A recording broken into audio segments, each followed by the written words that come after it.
Yo, what is going on, family? So we are just fresh off of work and we are on day 33 with Jesus, I believe. Yeah, 33 with Jesus.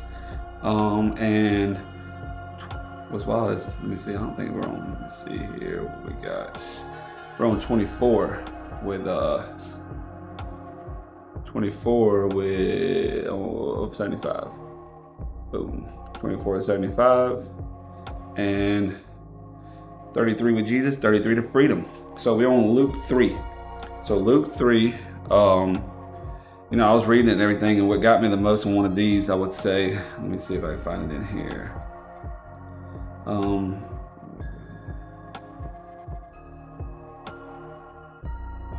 Okay, so Luke 3, it starts at verse, let's start at verse 7. When the crowd came to John for baptism, he said, "You brought of snakes, who warned you to flee the coming wrath. Prove by the way you live that you have repented of your sins and turned to God. Don't just say to each other, 'We're safe, for we are descendants of Abraham.' That means nothing, for I tell you, God can create children of Abraham from these very stones.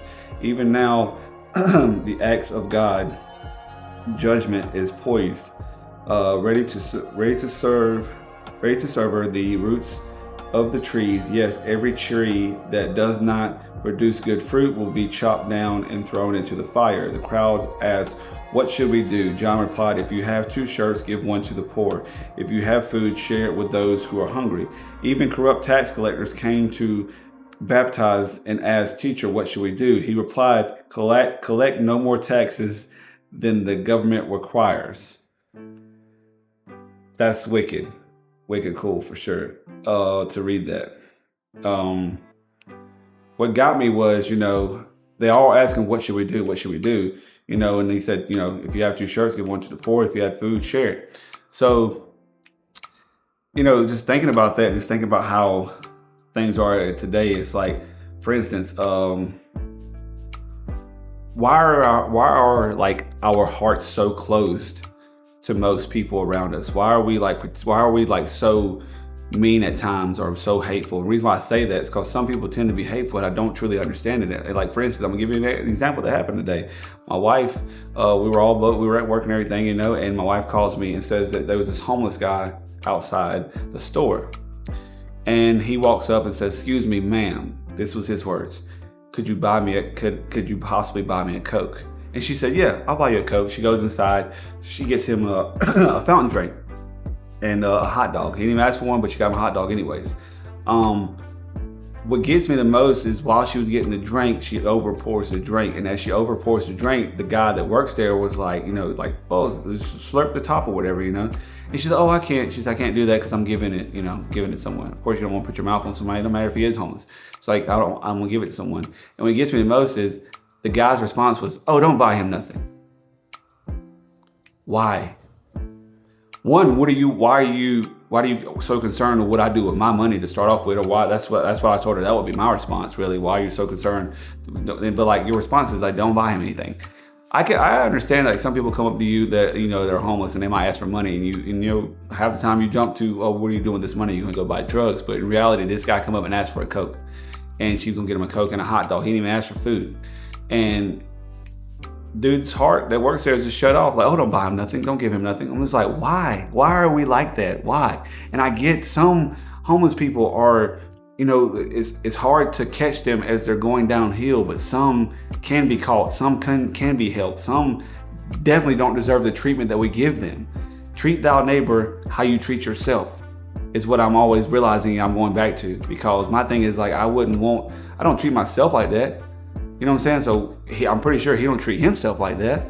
Pretty sure he feeds himself whenever he needs to, or drinks whenever he needs to. My thing is like, why are we so closed off on giving love? You know what I'm saying? Like, what happened? I'm so confused there. And it's just one of those things. And I get it, because if you want to know the incident that I did, I thought this lady was homeless outside, and I went inside and I bought 2 turkey sandwiches, something to drink, yada, yada, yada. Boom, gave her the bag, and I left. I come back to the store free the next day, I believe, or the following week, because like what I do is a DSD driver, so I deliver stuff, and I come back the next day, and the people in the store told me that she came back in there and tried to return that for money. So I get where a lot of people are coming from, but who are we to judge? You know what I'm saying? What I did, I still was like, okay, it's a good gesture. I still was like, making sure that I tried to do something good, and I was gonna, give her some food because I thought maybe she needed it.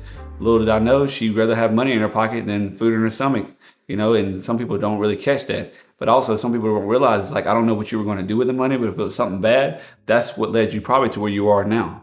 And that's the thing. But I still don't understand why people are so closed off in the hearts and stuff like that. Like, why is your heart so closed? Like, give, love, support, like, you know what I'm saying, bro? Because it's like, the world is already empty when it comes to love almost. And like, we as humans have to bring this back. If we ain't over here trying to practice it or preach it or bring it back, it's like, what are we doing in our lives? You know what I'm saying? Like, if your family's eating, if you're getting to work, if you are just being able to live life, and you have to sit here and ignore those that, hasn't ate in like months, like, I don't understand that part, because we're like blessed to be able to sit down and have a meal with our family. We're blessed to cover up at night. We're blessed to put clothes on our back. We're blessed to take showers. We're blessed to have water. A lot of people aren't. So why not open up your heart and just love more? And some people you ain't even gotta give nothing. Some people you just wanna, just talk to them. Because tell you the truth, there was another guy, and we still know him, and I think I mentioned this before. His name's Willie. He has a dog named Sergeant. What's so crazy is we stopped by and we gave him something to drink before, and I was like, hey man, I don't have no money. This is all we have. His words were, it's all good, man. I'm just glad you acknowledged me. Some of them just want to be acknowledged. Some of them just want to know that they aren't invisible, and they aren't. We shouldn't be treating them like that. And that's just my 2 cents on that part. And that's what I feel like resonated with me there whenever it came down to it. So it's like, I don't know. That's just me. And let me see. I kept reading that part. Okay, yeah. And that's just me. And the thing gets me the most when it comes down to that part is the fact of just like, I don't know, man. I was raised to love everyone. I was raised, there ain't no color exists. You know what I'm saying? And that's just how I was raised. No, dude, I don't see color. You know what I'm saying? I don't see what you look like as far as dressed. I ain't worried about what you smell like. You know what I'm saying? If you gotta smell, it is what it is, bro. I mean, that's not me to judge, because I'm not in your shoes. I'm not in your position. And if I was, I still wouldn't be trying to judge anybody, because it's just not what I was raised to do. And as I grow closer to God, I start understanding more and more that, like, give as much love as I can. And tell you the truth, I'm on full with God, so I'm pretty sure I can give like what? Unlimited amounts of love, I guess I was trying to say, but that's just, I don't know, that's just something, that's what stuck with me, and I just wanted to speak about it. And tomorrow we'll jump on Luke 4, but yeah, that's the day for me for sure, man. And I truly hope that you guys enjoyed this message. I'm gonna keep it pushing. I'm gonna keep it going. And I will say that I'm sorry if you hear that. I got a freaking washer in the background. I don't know if you possibly hear it, but I might try to get that where you can't hear it. Yeah, I would say outside of the fact of that's about all I have to say. And as always, peace, love, and happiness. Big faith.